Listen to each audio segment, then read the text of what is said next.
হ্যাঁ মামা ক। হ্যাঁ বন্ধু, ওই আমরা সবাই মিলে তো কক্সবাজার যাওয়ার প্ল্যান করছি। তুই যাবি নাকি? কক্সবাজার যাবি?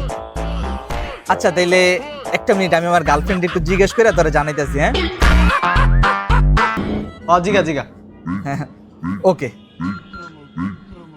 ইয়ে বাবু, আমার ফ্রেন্ডরা না সবাই মিলে কক্সবাজার যেতেছে ট্যুরে আর কি, আমি কি ওদের সাথে যাব? তো আমি কি তোমার ওইরকম গার্লফ্রেন্ড বলো যে আমি তোমাকে কন্ট্রোল করবো? তুমি তোমার ফ্রেন্ডের সাথে ঘুরতে যাও, আমি কেন তোমাকে মানা করবো বলো? তুমি যাও না। কি বলতেছো বাবু, তাইলে আমি স্বাধীনভাবে বন্ধুদের সাথে যাই ঘুরে আসবো? হ্যাঁ বাবু, অবশ্যই তোমার ফ্রিডম তোমার কাছে। আমি কি তোমার ওইরকম গার্লফ্রেন্ড বলো যে তোমাকে সবসময় কন্ট্রোল করবো? কি বলতেছো, তাইলে আমি আমার বন্ধুদেরকে হ্যাঁ বলে দিই? এটা তো তোমার বোঝা উচিত না? কি করবা? ফোন দিয়ে ওদেরকে হ্যাঁ বলবা কি না বলবা? আচ্ছা বুঝছি।